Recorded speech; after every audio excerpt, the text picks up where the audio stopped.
From top to bottom. Top to bottom. Top to bottom. Omo, if you watch this video, you're gonna say APC don't go.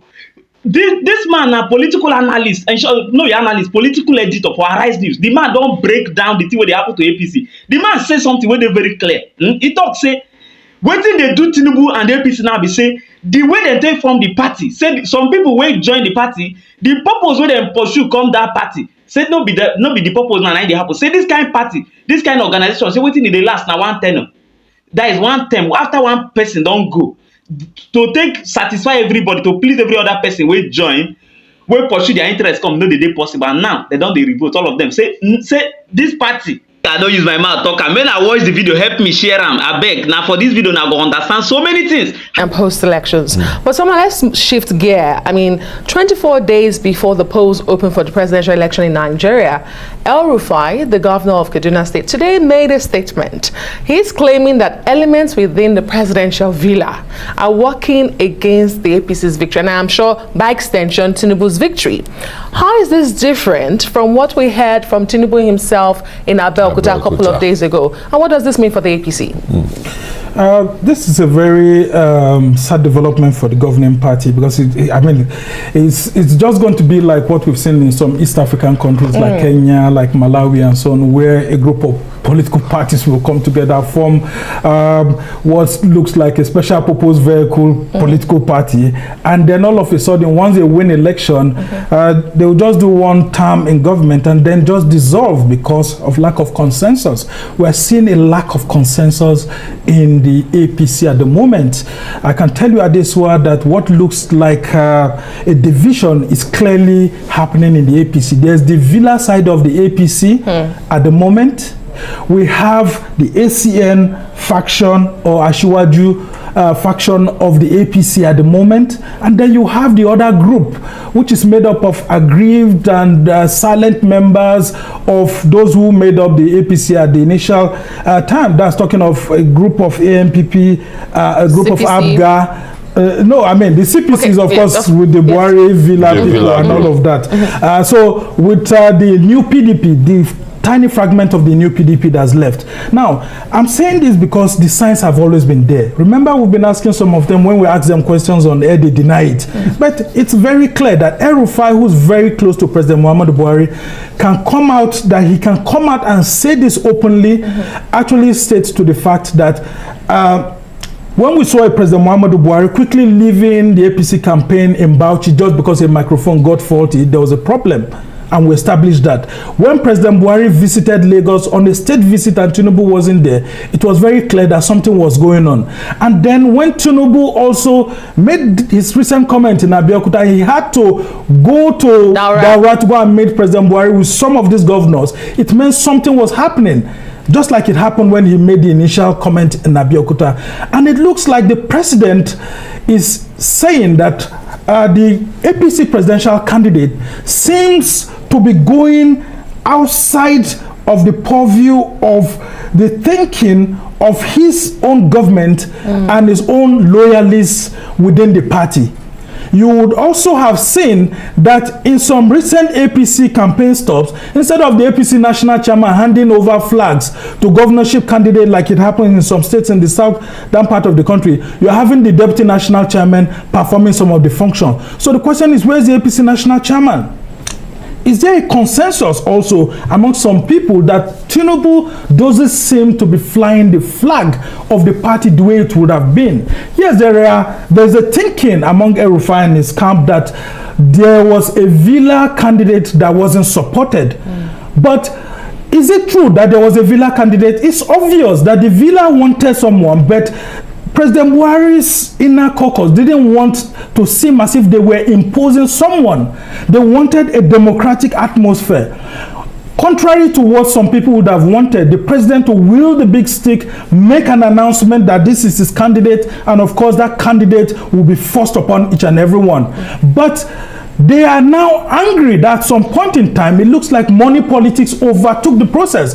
So they don't know how to come out in the open and say it. And instead, they are fighting an internecine conflict. This is a civil war that will eventually likely take the APC out of power, because don't forget the opposition governor in Rivers State, Nyesom Wike, had clearly stated in one of his interviews that Atiku Abubakar of the PDP had been promised something by somebody in the presidential villa. Haven't you seen Atiku being quiet, not criticizing the APC-led federal government, not criticizing President Buhari? I mean, if you're a political watcher, you know that something is going on which is coming to the open really coming to the open. And one other one came to the open, but it was quickly denied, a deal by the PDP presidential candidate Atiku Abubakar to say that he's been speaking with Peter Obi of the Labour Party and Kwakwanso of the NNPP. And they said, no such thing. They're running their race themselves. A kind of kite flying. Are we still going to see some, politically deft moves here? Yeah, I mean, when that story broke last night, Arise News was one of the very first news channels to go to town with it. We called some of these presidential campaign teams, including some of the presidential candidates. Outright, they denied it, and we broadcast it last night. Now, from what we are seeing here, Atiku Abubakar is trying to present the obvious. A lot of people would have loved him to go into some sort of partnership, because don't forget the criticism that the APC has always had about Atiku, Obi, and Kwankwanso is that they come from the same stock. Yeah, I mean, they are from the same family, the PDP and all of that.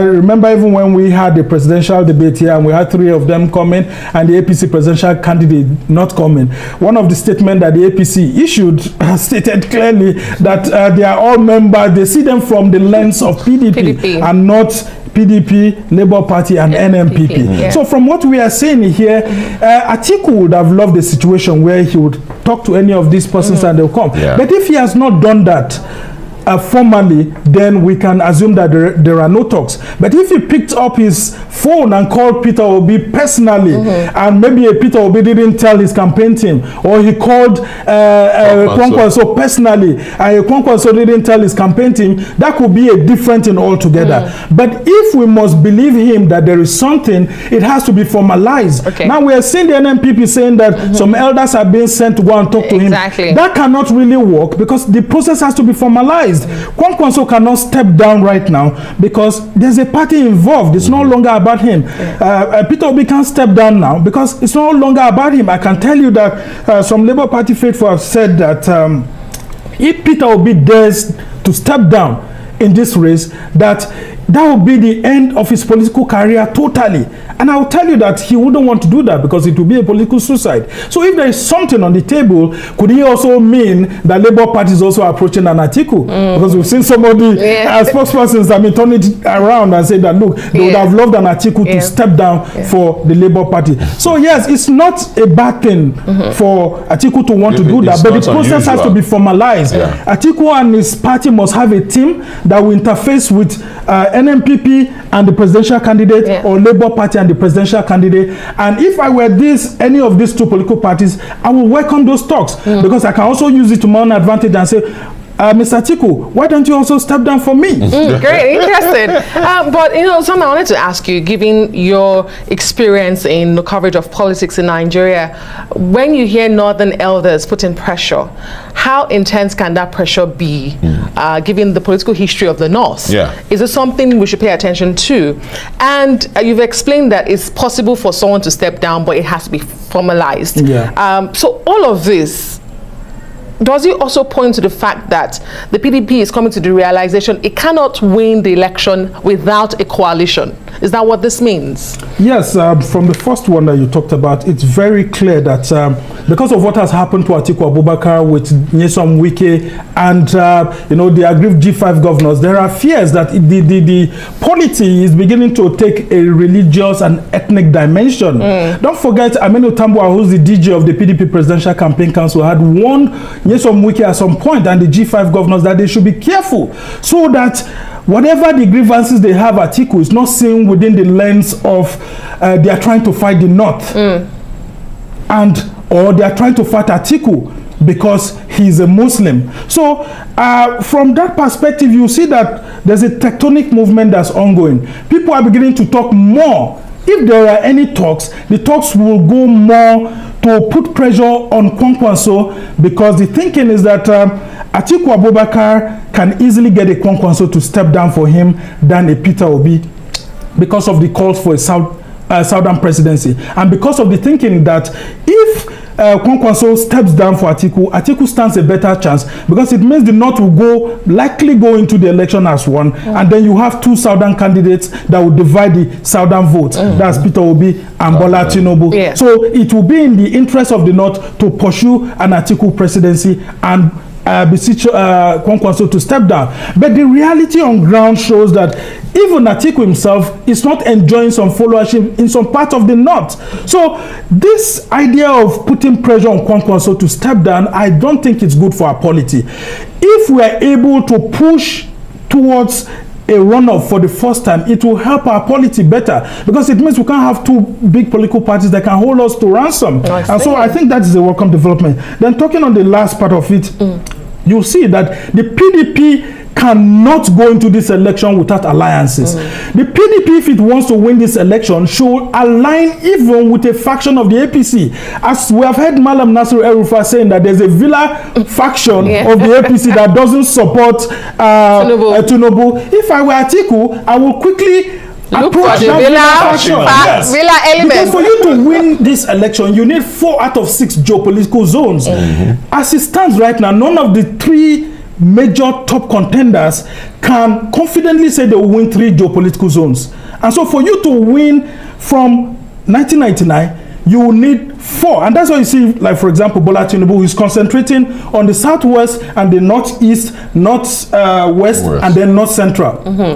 You see Obi is concentrating on the southeast, south-south. He wants to divide the north central, and then see if he can get some minorities from the northeast, and when it comes to the northwest, it looks like there's a problem, and then you fight Tinubu in the southwest, especially the liberal part of the southwest. Why you round up? Yes, as I try to round up good this for the political environment. I mean, very good. So for Atiku is trying to see how he can concentrate on getting some part of the southwest, fighting hard on the northeast, making sure that the states that they have in the north central traditionally that have been PDP are with it. And then, of course, you see the southeast, which has traditionally been the base of the PDP. They want to fight it out by tempting the southeast and saying, look, if Tinubu wins, it will take about 16 years before somebody from the southeast can become president. But if an Atiku comes to power, there's a likelihood that Atiku will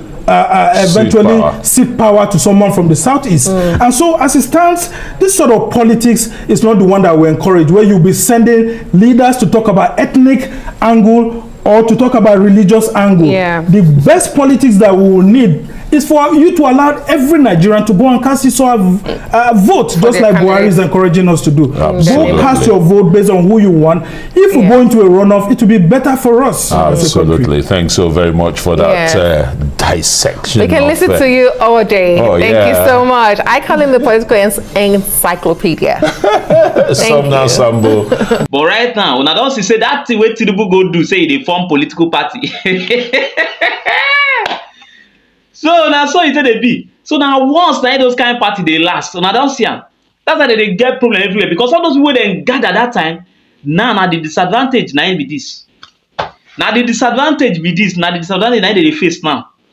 You know, say if you gather people of different interests only to pursue one interest, and that interest can't be your own personal interest, you gather them together. Last, once they don't know, say now only your interest, now for your own interest, now make you gather them. They go begin to find out, say, for this place, food no day for us here, or we'll find our way. When I know, say, now what they happen to Tinubu now be that. Now that's what they happen to Rana, because the time when they gather all these people, if you know those people be no say the man they gather them for their own interest, and now part of what make Atiku join that time, because Atiku believe say after Buhari him go take over, him go take ticket. Maybe after 4 years of Buhari him go take ticket. Immediately after as the Buhari don dey go 4 years, now they don't begin they talk that campaign of 4+4, 4+4, 8. Now Atiku don't say no way here. Now Atiku begin they make a move to go PDP, go run against Buhari. He ran against Buhari beat her. Now 4 years, after 4 years now, that is 8 years now, Tinubu don't say now he's supposed to carry ticket. But again, people where did that party will be joined, maybe based on also promises say after Buhari, now you. Those people now, na dem follow now, dey scatter APC like this because no be their agenda, no be their agreement na im dey happen now. Una don see am, clear purpose, unclear purpose, abi na clear purpose I go call am. Dem no define the purpose properly to dem. Now na im dem come begin dey see reality, and that's why everybody dey fight Tinubu. Tinubu winning this election is like a camel going through the eyes of a needle. That word wey Festus Keyamo use towards Peter Obi na now e don dey manifest for their side. That's why dem no fit come out now come talk. Where is Femi Adesina wey dey always dey run im mouth anytime, that time dey defend Buhari, dey defend it. Where dem dey? Where Lai Mohammed? Make dem come out now come dey defend all this wey dey go on, because dem go come that time talk say Buhari did not fail, this oya now, una national party leader, make, because of course na Tinubu be the party leader now officially, na him wey form the party. Shebi him don turn against the people wey him gather. Make una now, everybody wey na find shelter, make some of una dey run go Labour Party now, because na there na him hope dey. APC from top to bottom. Top to bottom.